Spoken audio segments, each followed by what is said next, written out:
Великий Каинплатский эксперимент.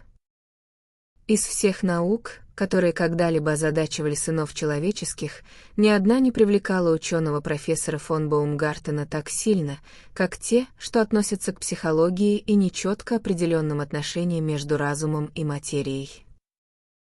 Знаменитый анатом, глубокий химик и один из первых физиологов в Европе, он отдыхал душой, когда отвращался от этих предметов и направлял свои разносторонние знания на изучение души и таинственной связи духов.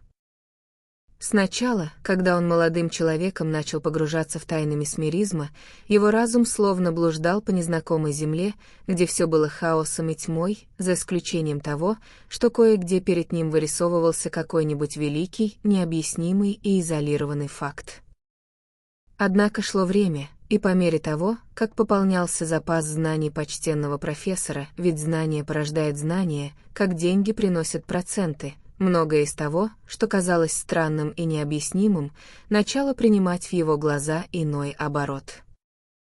Новые цепочки рассуждений стали ему привычны, и он увидел связующие звенья там, где раньше все было непостижимым и пугающим. Путем экспериментов, продолжавшихся более 20 лет, он получил базу фактов, на которой мечтал построить новую, точную науку, охватывающую месмеризм, спиритуализм и все сопутствующие предметы. В этом ему очень помогло глубокое знание наиболее сложных разделов физиологии животных, изучающих нервные токи и работу мозга, ведь Алексис фон Баумгартен был королевским профессором физиологии в университете Каинплаца и располагал всеми ресурсами лаборатории для помощи в своих глубоких исследованиях. Профессор фон Баумгартен был высок и худ, с заостренным лицом и стально-серыми глазами, которые были необычайно яркими и проницательными. Напряженная мысль избороздила его лоб и сдвинула густые брови, так что казалось, будто он постоянно хмурится, что часто вводило людей в заблуждение относительно его характера, ведь, несмотря на свою суровость, он был мягкосердечным. Он пользовался популярностью среди студентов, которые собирались вокруг него после лекций и с жадностью слушали его странные теории. Часто он вызывал добровольцев из их числа для проведения какого-нибудь эксперимента, так что со временем в классе вряд ли оставался хоть один парень, которого профессор раз или два не вводил бы в месмерический транс. Из всех этих молодых приверженцев науки никто не мог сравниться в энтузиазме с Фрицем фон Хартманом. Его сокурсникам часто казалось странным, что дикий, безрассудный Фриц, такой лихой молодой человек, каких только видали в прирейнских землях, тратит столько времени и сил на чтение трудных трудов и помощь профессору в его странных экспериментах. На самом же деле Фриц был парнем смышленым и дальновидным. За несколько месяцев до этого он потерял сердце из-за молодой Эльзы, синеглазой и златовласой дочери лектора. Хотя ему удалось узнать из ее уст, что она не безразлична к его ухаживаниям, он никогда не смел объявить себя ее семье в качестве официального жениха. Поэтому ему было бы трудно видеться со своей юной леди, если бы он не прибег к хитрости, сделавшись полезным профессору. Благодаря этому его часто приглашали в дом старика, где он охотно соглашался подвергаться любым экспериментам, пока оставался шанс поймать хоть один лучезарный взгляд глаз Эльзы или ощутить одно прикосновение ее маленькой ручки. Молодой Фриц фон Хартман был достаточно красивым парнем. К тому же, после смерти отца к нему должны были перейти обширные земли. Для многих он показался бы завидным женихом, но мадам хмурилась при его появлении в доме и время от времени читала профессору нотации за то, что тот позволял такому волку бродить вокруг их овечки. Скажем по правде, у Фрица была дурная слава в Каинплаце. Никогда в городе не происходило ни погрома, ни дуэли, ни какой-либо другой проказы, где бы молодой ринландец не выступал в роли зачинщика. Никто не выражался более вольно и дерзко, никто больше не пил, никто не играл в карты так привычно, никто не был более ленив, за исключением одного единственного предмета. Неудивительно поэтому, что добрая фрау-профессорша прятала свою фрейлин под крыло и возмущалась знаками внимания такого непутевого человека. Что же касается почтенного лектора, то он был слишком поглощен своими странными исследованиями, чтобы составить какое-либо мнение по этому поводу в ту или иную сторону. В течение многих лет один и тот же вопрос постоянно навязчиво возникал в его мыслях. Все его эксперименты и теории сходились к одной единственной точке. По 100 раз в день профессор спрашивал себя, возможно ли, чтобы человеческий дух на какое-то время существовал отдельно от тела, а затем снова вернулся в него. Когда эта возможность впервые пришла ему в голову, его научный ум возмутился. Это слишком сильно шло вразрез с предвзятыми идеями и предрассудками его раннего обучения. Однако постепенно, по мере того, как он продвигался все дальше и дальше по пути самостоятельных исследований, его разум сбросил старые оковы и стал готов принять любой вывод, который мог бы примирить факты. Многое заставляло его верить в то, что разум может существовать отдельно от материи. Наконец ему пришло в голову, что с помощью смелого и оригинального эксперимента этот вопрос можно решить окончательно. Очевидно, отмечал он в своей знаменитой статье о невидимых сущностях, которая появилась примерно в это время в еженедельном медицинском журнале Каинплаца и удивила весь ученый мир. Очевидно, что при определенных условиях душа или разум действительно отделяются от тела. В случае с завороженным человеком тело находится в каталептическом состоянии, но дух покинул его. Возможно, вы ответите, что душа там, но в дремлющем состоянии. Я отвечу, что это не так, иначе как объяснить феномен ясновидения, который из-за мошенничества некоторых негодяев пользуется дурной славой, но который легко может быть доказан как несомненный факт. Мне самому удавалось с помощью чувствительного испытуемого получить точное описание того, что происходило в другой комнате или в другом доме. Как можно объяснить такие знания какой-либо гипотезой, кроме той, что душа испытуемого покинула тело и блуждает в пространстве? На мгновение ее возвращает голос экспериментатора, она рассказывает то, что видела, а затем снова улетает по воздуху. Поскольку дух по самой своей природе невидим, мы не можем видеть эти приходы и уходы, но мы видим их влияние на тело испытуемого, то застывшее и инертное, то пытающееся рассказать о впечатлениях, которые никогда не могли прийти к нему естественным путем. Я вижу только один способ доказать этот факт. Хотя мы во плоти не способны видеть этих духов, наши собственные духи, если бы мы могли отделить их от тела, осознали бы присутствие других. Поэтому я намереваюсь в ближайшее время загипнотизировать одного из моих учеников. Затем я погружу в транс себя способом, который стал для меня простым. После этого, если моя теория верна, моему духу не составит труда встретиться и пообщаться с духом моего ученика, поскольку оба будут отделены от тела. Я надеюсь, что смогу сообщить о результатах этого интересного эксперимента в ближайшем номере еженедельного медицинского журнала Каинплаца.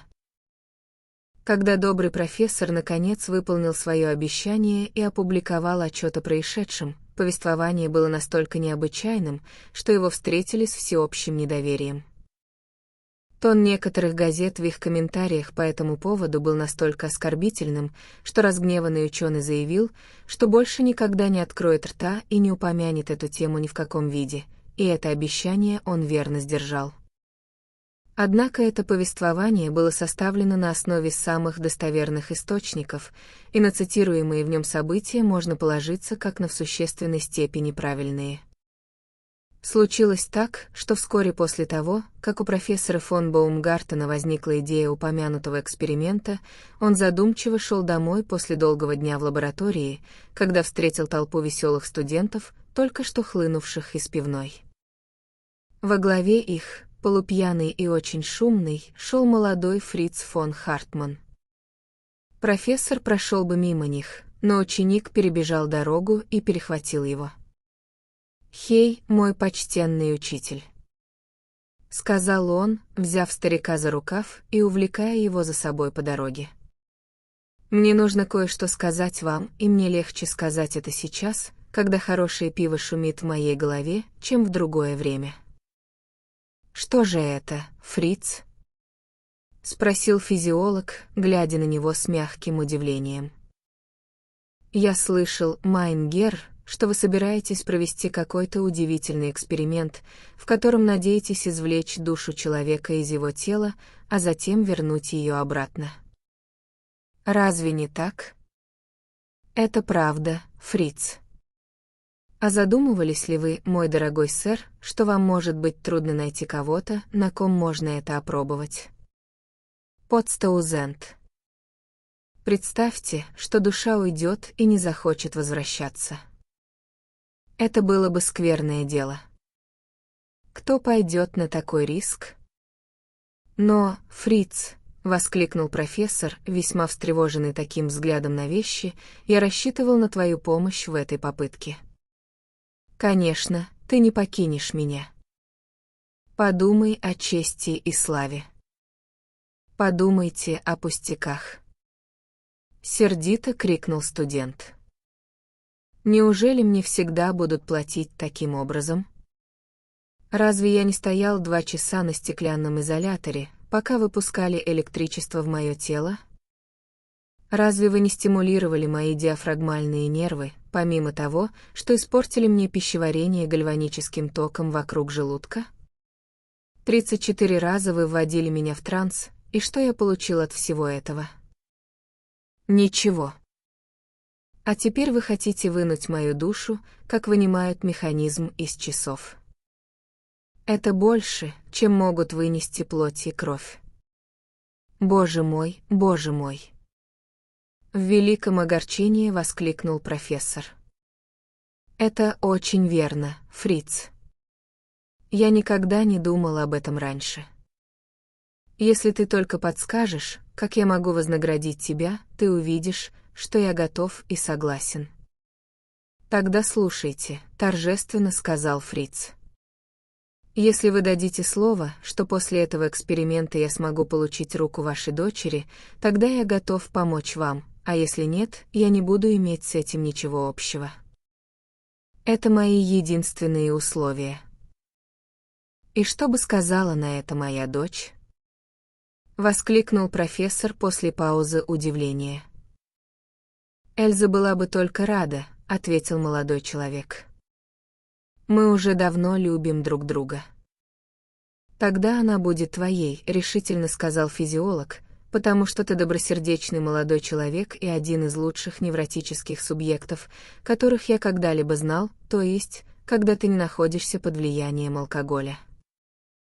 Мой эксперимент должен быть проведен 4 числа следующего месяца. Ты явишься в физиологическую лабораторию в 12 часов. Это будет великое событие, Фриц. Фон Грубен приезжает из Йены, а Хинтерштейн из Базеля. Там будут главные ученые-мужи всей Южной Германии. «Я буду вовремя», — коротко сказал студент, и они расстались. Профессор поплелся домой, думая о грядущем великом событии, в то время как молодой человек пошатывался вслед за своими шумными товарищами, и его мысли были полны синеглазой Эльзы и сделки, которую он заключил с ее отцом. Профессор не преувеличивал, когда говорил о широком интересе, вызванном его новым психологическим экспериментом. Задолго до назначенного часа комната заполнилась созвездием талантов. Помимо упомянутых им знаменитостей, из Лондона приехал великий профессор Лёрчер, который только что закрепил свою репутацию замечательным трактатом о мозговых центрах. Несколько великих светил спиритуализма также проделали долгий путь, чтобы присутствовать здесь, как и шведенборгианский священник, который считал, что это разбирательство может пролить свет на доктрины розенкрейцеров. Это выдающееся собрание встретило появление профессора фон Баумгартена и его подопытного на платформе бурными аплодисментами. Докладчик в нескольких хорошо подобранных словах объяснил свои взгляды и то, как он предлагает их проверить. «Я утверждаю, — сказал он, — что, когда человек находится под влиянием месмеризма, его дух на время освобождается от тела, и я предлагаю любому выдвинуть другую гипотезу, которая объяснила бы факт ясновидения. Поэтому я надеюсь, что, загипнотизировав моего молодого друга, а затем введя в транс себя, наши духи смогут общаться друг с другом, хотя наши тела будут лежать неподвижно и инертно. Через некоторое время природа вернет свое господство, наши духи вернутся в наше тело, и все будет как прежде. С вашего любезного разрешения мы приступим к попытке проведения эксперимента. При этих словах аплодисменты возобновились, и аудитория затихла в ожидании. Несколькими быстрыми пассами профессор загипнотизировал молодого человека, который откинулся на спинку кресла, бледный и застывший. Затем он достал из кармана блестящий стеклянный шар, сосредоточив на нем взгляд и сделав сильное умственное усилие, сумел довести себя до такого же состояния. Это было странное и впечатляющее зрелище — видеть старика и юношу, сидящих вместе в одинаковом каталептическом состоянии. Куда же тогда улетели их души? Этот вопрос задавал себе каждый без исключения зритель. Прошло 5 минут, затем 10, затем 15 и еще 15, пока профессор и его ученик сидели неподвижно и окоченело на платформе. За это время от собравшихся ученых не было слышно ни звука, но каждый глаз был устремлен на два бледных лица в поисках первых признаков возвращения сознания. Прошел почти час, прежде чем терпеливые наблюдатели были вознаграждены. Слабый румянец вернулся на щеки профессора фон Баумгартена. Душа снова возвращалась в свою земную обитель. Внезапно он вытянул свои длинные тонкие руки, как человек, просыпающийся ото сна, и, протирая глаза, встал со стула и огляделся, как будто едва понимал, где находится. «Таузенд Тойфель!» — воскликнул он, выпалив громогласное южногерманское ругательство к великому изумлению своей аудитории и к отвращению шведенборгианца. «Где, черт возьми, я нахожусь и что, в рот мне ноги, произошло?» «Ах да, теперь я помню. Один из этих дурацких месмерических экспериментов. На этот раз результата нет, потому что я ничего не помню с тех пор, как потерял сознание, так что вы напрасно совершили все свои долгие путешествия, мои ученые друзья, и это очень хорошая шутка». При этих словах королевский профессор физиологии разразился громом смеха и пренеприлично хлопнул себя по бедру. Аудитория была настолько возмущена этим неподобающим поведением хозяина, что мог бы возникнуть немалый беспорядок, если бы не разумное вмешательство молодого фрица фон Хартмана, который к этому времени оправился от своего оцепенения. Выйдя на передний план платформы, молодой человек извинился за поведение своего спутника. «Мне жаль это говорить», — сказал он, «но он парень бесшабашный, хотя в начале этого эксперимента казался таким серьезным. Он все еще страдает от месмерической реакции и вряд ли может отвечать за свои слова. Что касается самого эксперимента, я не считаю его неудачным. Весьма возможно, что наши духи общались в пространстве в течение этого часа, но, к сожалению, наша грубая телесная память отлична от нашего духа, и мы не можем вспомнить, что произошло.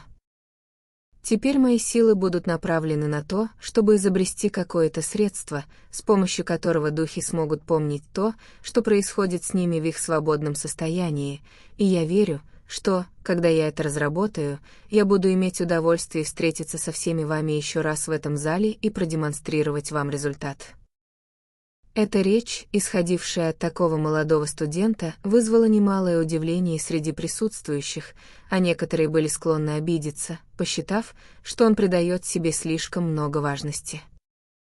Большинство, однако, посмотрело на него как на молодого человека, подающего большие надежды, и, покидая зал, многие сравнивали его достойное поведение с легкомыслием профессора, который во время этих замечаний от души смеялся в углу, ничуть не смущенный неудачей эксперимента.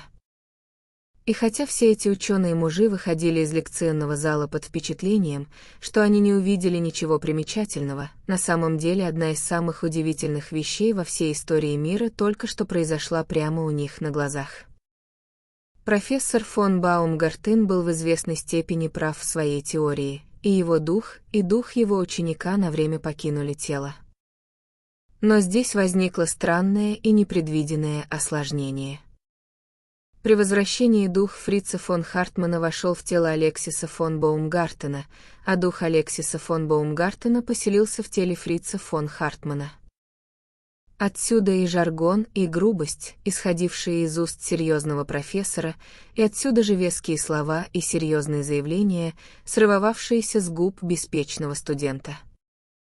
Это было беспрецедентное событие, но никто о нем не знал, и меньше всего те, кого оно касалось. Тело профессора, почувствовав внезапно сильную сухость в горле, выскочило на улицу, все еще посмеиваясь про себя над результатом эксперимента, ибо душа фрица внутри ликовала при мысли о невесте, которую он так легко завоевал. Его первым порывом было пойти в дом и повидаться с ней, но, поразмыслив, он пришел к выводу, что лучше держаться подальше, пока мадам Баумгартен не будет проинформирована своим мужем о заключенном соглашении. Поэтому он направился к Грюнерман, который был одним из любимых мест свиданий более буйных студентов, и, шумно размахивая тростью в воздухе, вбежал в маленькую гостиную, где сидели Шпигель, Мюллер и еще полдюжины собутыльников. «Ха-ха, мои мальчики!» — закричал он. «Я знал, что найду вас здесь. Пейте все до единого и заказывайте, что хотите, потому что сегодня я угощаю». Если бы зеленый человечек, изображенный на вывеске этого известного трактира, вдруг вошел в комнату и потребовал бутылку вина, студенты не были бы изумлены больше, чем этим неожиданным появлением своего почитаемого профессора. Они были настолько ошарашены, что минуту или две в полном недоумении уставились на него, не в силах ничего ответить на его радушное приглашение. «Доннер und Блицен!» — сердито крикнул профессор. «Что за черт с вами такое? Вы сидите здесь как резаные свиньи и пялитесь на меня. В чем дело-то?» «Это неожиданная честь», — пробормотал Шпигель, который председательствовал за столом. «Честь, чушь», — раздраженно сказал профессор. «Неужели вы думаете, что если мне довелось демонстрировать месмеризм кучки старых ископаемых, я из-за этого стану слишком горд, чтобы общаться с дорогими старыми друзьями вроде вас? А ну-ка, освобождай стул, Шпигель, мальчик мой, теперь председательствовать буду я. Пиво, вино или шнапс, ребята, заказывайте, что душе угодно, и записывайте все на мой счет». Никогда еще в Грюнерман не было такого жара. Пенящиеся кружки лагера и зеленошеи бутылки рейнского весела ходили по кругу. Постепенно студенты потеряли свою робость в присутствии профессора. Что же касается его самого, то он кричал, пел, хохотал, удерживал в равновесии длинную табачную трубку на носу и предлагал пробежать стометровку на перегонки с любым участником компании. Кельнер и барменши шептали за дверью, выражая крайнее изумление по поводу такого поведения королевского профессора физиологии старинного университета Кайнплаца. Чуть позже у них появилось еще больше поводов для сплетен, потому что ученый муж наставил шишек кельнеру и расцеловал барменшу за кухонной дверью. «Джентльмены», — сказал профессор, поднимаясь, хотя и немного покачиваясь, в конце стола и балансируя своим высоким старомодным бокалом в костлявой руке, «теперь я должен объяснить вам причину этого веселья». «Слушаем, слушаем», — взревели студенты, стуча пивными кружками по столу. «Речь, речь». Тишина, профессор говорит речь. «Дело в том, друзья мои, — сказал профессор, сияя сквозь очки, — что я надеюсь очень скоро жениться». «Жениться!» — воскликнул один студент, посмелее остальных. «Неужели мадам умерла?» Какая мадам? Ну, разумеется, мадам фон Баумгартен. Ха-ха. Рассмеялся профессор. А, теперь я вижу, что вы прекрасно знаете о моих прошлых трудностях. Нет, она не умерла, но у меня есть основания полагать, что она не будет противиться моему браку.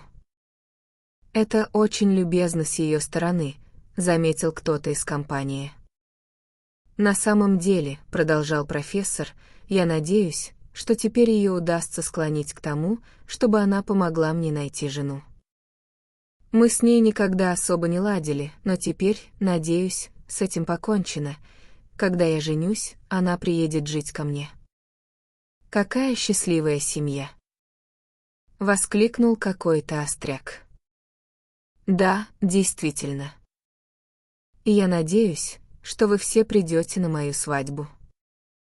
Не буду называть имен, но пью за мою маленькую невесту. И профессор взмахнул бокалом в воздухе. За его маленькую невесту. Взревели гуляки под взрывы хохота. За ее здоровье. Зизоль Лебен, хох. И веселье становилось все более бурным и неистовым, пока каждый молодой человек следовал примеру профессора и пил тост за девушку своего сердца. В то время как в Грюнерман шло это бурное веселье, в другом месте разыгрывалась совсем иная сцена. Молодой Фриц фон Хартман с суровым лицом и сдержанными манерами после эксперимента проверил и настроил некоторые математические инструменты. После этого, бросив несколько властных слов смотрителю, он вышел на улицу и медленно направился к дому профессора. На ходу он заметил впереди фон Альтгауза, профессора анатомии, и, ускорив шаг, догнал его. «Послушайте, фон Альтгауз», — воскликнул он, коснувшись его рукава. «Вы спрашивали меня на днях о средней оболочке мозговых артерий. Так вот, я обнаружил. Даннерветер», — закричал фон Альтгаус, который был вспыльчивым стариком. «Что, черт возьми, означает эта дерзость?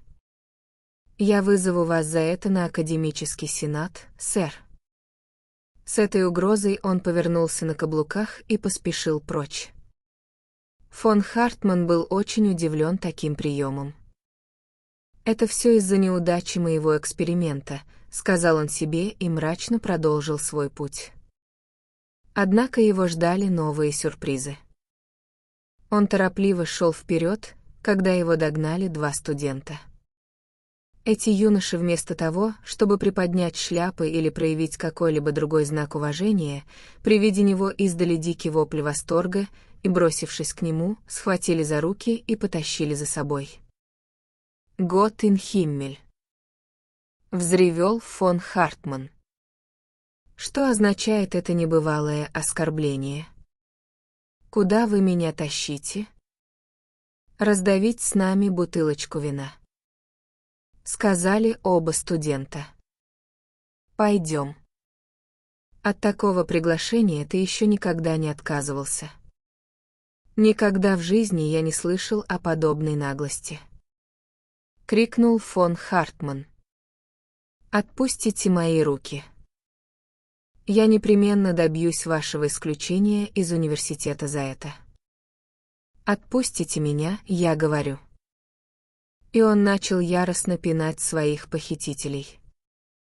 «А, если ты решил показать свой дурной нрав, можешь катиться куда угодно», — сказали студенты, отпуская его. «Мы прекрасно обойдемся и без тебя. Я запомнил вас. Я вам отплачу». В ярости произнес фон Хартман и продолжил идти в направлении дома, который считал своим, крайне возмущенный двумя происшествиями, случившимися с ним по дороге. Между тем мадам фон Баумгартен, которая смотрела в окно и недоумевала, почему ее муж опаздывает к обеду, была немало изумлена, увидав молодого студента, шагающего по дороге. Как уже отмечалось, она питала к нему сильную антипатию, и если он когда-либо и отваживался заходить в дом, то лишь с молчаливого согласия и под покровительством профессора. Каково же было ее удивление, когда она увидела, как он открыл калитку и зашагал по садовой дорожке с видом человека, который полностью контролирует ситуацию. Она едва могла поверить своим глазам и поспешила к двери со всеми своими воспрянувшими материнскими инстинктами. Из верхних окон прекрасная Эльза тоже заметила этот дерзкий шаг со стороны своего возлюбленного, и ее сердце забилось чаще от смешанного чувства гордости и испуга. «Добрый день, сэр», — заметила мадам Баумгартен незваному гостю, стоя в мрачном величии в открытых дверях. «Действительно, прекрасный день, Марта», — ответил тот. «Ну, не стой там, как статуя Юноны, а поворачивайся и готовь обед, потому что я почти умираю от голода». «Марта». «Обед», — воскликнула дама, отступая в изумление. «Да, обед, Марта, обед», — взвыл фон Хартман, который становился раздражительным. Разве есть что-то удивительное в этой просьбе, когда человек пробыл вне дома весь день? Я подожду в столовой. Подойдет все, что угодно. Шинкин, колбаса и чернослив, любая мелочь, которая окажется под рукой. Вот ты опять стоишь и пялишься. «Женщина, ты собираешься шевелить ногами или нет?» Эта последняя фраза, произнесенная с самым настоящим визгом ярости, возымела такое действие, что добрая мадам Баумгартен бросилась бегом по коридору и через кухню, где заперлась в кладовой для мытья посуды и забилась в сильные истерики. Тем временем фон Хартман вошел в комнату и в самом скверном расположении духа рухнул на диван. «Эльза!» — закричал он. Черт бы побрал эту девчонку. Эльза. Призванная таким грубым образом, молодая леди робко спустилась по лестнице и предстала перед своим возлюбленным. «Дорогой!» — воскликнула она, бросаясь к нему на шею. «Я знаю, что все это делается ради меня. Это уловка, чтобы увидеться со мной». Возмущение фон Хартмана этим новым нападением на него было столь велико, что он на минуту лишился дара речи от ярости и мог только свирепо смотреть и трясти кулаками, пока боролся в ее объятиях. Когда к нему наконец вернулась способность говорить, он издал такой рев страсти, что молодая леди отпрянула назад и, окаменев от страха, упала в кресло. «Никогда в жизни я не проводил такого дня», — закричал фон Хартман, топая ногами по полу. «Мой эксперимент провалился. Фон Альтгаус оскорбил меня. 2 студента тащили меня по общественной дороге. Моя жена чуть не падает в обморок, когда я прошу ее об обеде, а моя дочь набрасывается на меня и тискает, как гризли. «Ты болен, дорогой», — воскликнула молодая леди. «Твой разум блуждает. Ты даже ни разу не поцеловал меня». «Нет, и не собираюсь», — решительно сказал фон Хартман. «Тебе должно быть стыдно за себя. Почему бы тебе не пойти и не принести мои тапочки и не помочь матери разложить обед по тарелкам?» «И ради этого», — закричала Эльза, пряча лицо в носовой платок, «ради этого я страстно любила тебя больше 10 месяцев? Ради этого я бросала вызов гневу моей матери? А, ты разбил мне сердце, я уверена в этом». И она истерически зарыдала. «Я больше не могу этого выносить», — яростно взревел фон Хартман. «Что, черт возьми, имеет в виду эта девчонка? Что я сделал 10 месяцев назад, что внушило тебе такую особенную привязанность ко мне?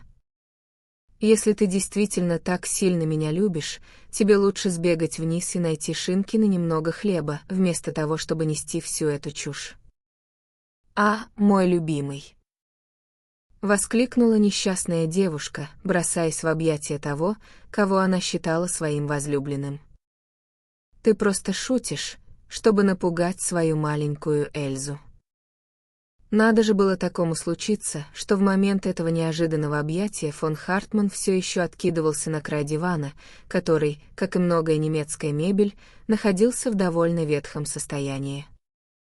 Случилось также и то, что под этим краем дивана стоял аквариум, полный воды, в котором физиолог проводил определенные эксперименты над икрой рыб и который он держал в своей гостиной, чтобы обеспечить постоянную температуру. Дополнительный вес девушки в сочетании с импульсом, с которым она бросилась на него, привел к тому, что шаткий предмет мебели не выдержал, и тело несчастного студента полетело навзничь в аквариум, в котором его голова и плечи плотно застряли, в то время как нижние конечности беспомощно болтались в воздухе. Это была последняя капля.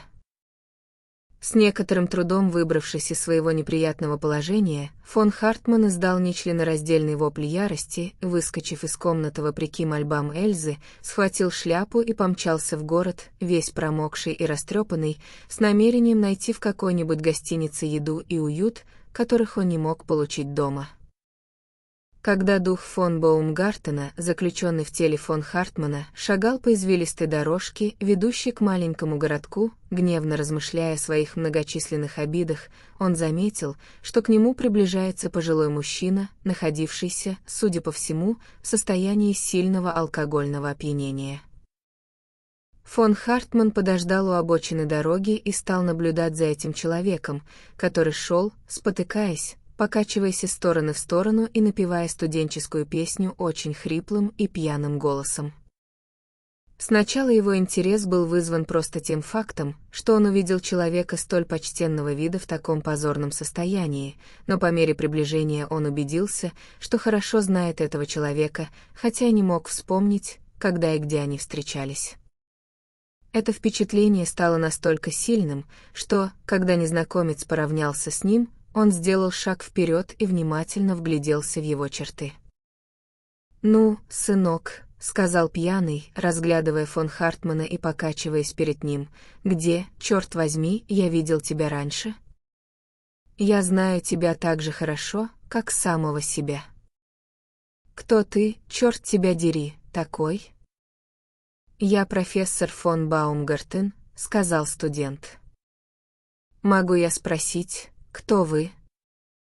Мне странно знакомы ваши черты». «Никогда не надо лгать, молодой человек», — произнес другой. «Ты уж точно не профессор, потому что он уродливый, пропахший табаком старик, а ты большой, широкоплечий молодой парень. Что касается меня, то я Фриц фон Хартман, к твоим услугам». «Вот им-то ты точно не являешься», — воскликнуло тело фон Хартмана. «Ты вполне мог бы быть его отцом». «Но послушайте, сэр, вы отдаете себе отчет в том, что на вас мои запонки и моя цепочка от часов?» «Даннерветер», — икнул тот. «Если это не те самые брюки, за которые мой портной собирается подать на меня в суд, то чтобы мне больше никогда не пробовать пива». В этот момент фон Хартман, ошеломленный множеством странных вещей, произошедших с ним в тот день, провел рукой по лбу и опустил глаза вниз. Ему довелось поймать отражение собственного лица в луже, которую дождь оставил на дороге. К своему полнейшему изумлению, он увидел, что его лицо принадлежит юноше, что его одежда — это одежда модного молодого студента и что во всех отношениях он является полной противоположностью той почтенной и ученой фигуры, в которой привык обитать его разум. В одно мгновение его деятельный мозг пробежал по цепочке произошедших событий и пришел к логическому выводу. Он буквально пошатнулся под этим ударом. «Химмель!» — закричал он. «Я все понял. Наши души оказались не в тех телах. Я — это ты, а ты — это я. Моя теория доказана, но какой ценой? Неужели самый ученый ум Европы должен ходить с этой легкомысленной внешностью? а труды всей жизни погублены. И он в отчаянии забил себя в грудь. «Послушай», — заметил настоящий фон Хартман из тела профессора, «я вполне понимаю всю силу твоих замечаний, но не надо так колотить мое тело. Ты получил его в отличном состоянии, но я вижу, что ты его промочил, поставил синяки и просыпал табак на мою плессированную манишку». «Это не имеет значения», — хмуро сказал другой. «Какими мы стали, такими и должны остаться. Моя теория триумфально доказана, но цена ужасна». «Если бы я так думал», — сказал дух студента, — «это было бы действительно тяжело. Что бы я делал с этими негнущимися старыми конечностями, и как бы я ухаживал за Эльзой и убеждал ее, что я не ее отец?» Нет, слава богу, несмотря на пиво, которое расстроило меня больше, чем оно когда-либо могло бы расстроить мое настоящее «я», я вижу выход из этого положения. «Как?» — выдохнул профессор. «Ну как же», повторив эксперимент. «Освободи наши души еще раз, и есть шансы, что они найдут дорогу обратно в свои тела». Ни один утопающий не мог бы с большей жадностью ухватиться за соломинку, чем дух фон Баумгартена ухватился за это предложение. В лихорадочной спешке он оттащил собственную оболочку к обочине дороги и ввел ее в месмерический транс. Затем он достал из кармана хрустальный шар и сумел довести себя до такого же состояния. Некоторые студенты и крестьяне, которым довелось проходить мимо в течение следующего часа, были весьма удивлены, увидав почтенного профессора физиологии и его любимого студента сидящими на очень грязной насыпи, причем оба были полностью без сознания. Еще до истечения часа собралась целая толпа, и люди обсуждали целесообразность вызова кареты скорой помощи для доставки этой пары в больницу, когда ученый муж открыл глаза и бессмысленно огляделся вокруг. На мгновение он, казалось, забыл, как сюда попал, но в следующий миг удивил своих слушателей, замахав костлявыми руками над головой и закричав от восторга. «Гот зей геданкет! Я снова стал самим собой. Я чувствую, что это я». И изумление толпы не уменьшилось, когда студент, вскочив на ноги, разразился таким же криком, и они вдвоем исполнили нечто вроде победного танца радости прямо посреди дороги. Некоторое время после этого люди питали определенные подозрения относительно вменяемости обоих участников этого странного эпизода. Когда профессор, как и обещал, опубликовал свой опыт в медицинском журнале, он столкнулся с намеком, даже со стороны своих коллег, что ему не мешало бы позаботиться о своем рассудке и что еще одна подобная публикация наверняка отправит его в сумасшедший дом. Студент также на собственном опыте убедился, что разумнее всего об этом помалкивать. Когда почтенный лектор вернулся в ту ночь домой, он не встретил того радушного приема, на который мог бы рассчитывать после своих странных приключений. Напротив, обе родственницы наотрез отругали его за то, что от него пахло выпивкой и табаком, а также за то, что он отсутствовал, пока молодой бездельник ворвался в дом и оскорбил его обитателей. Прошло немало времени, прежде чем домашняя атмосфера в доме лектора вернулась к своему обычному спокойствию, и еще дольше, прежде чем под его крышей снова увидели добродушное лицо фон Хартмана. Однако настойчивость преодолевает любые препятствия, и студенту в конце концов удалось умилостивить разгневанных дам и восстановить прежние отношения. Теперь у него больше нет причин опасаться вражды со стороны мадам, ведь он стал гауптманом фон Хартманом из личных уланов самого императора, а его любящая жена Эльза уже подарила ему 2 маленьких уланов в качестве видимого знака и подтверждения своей любви.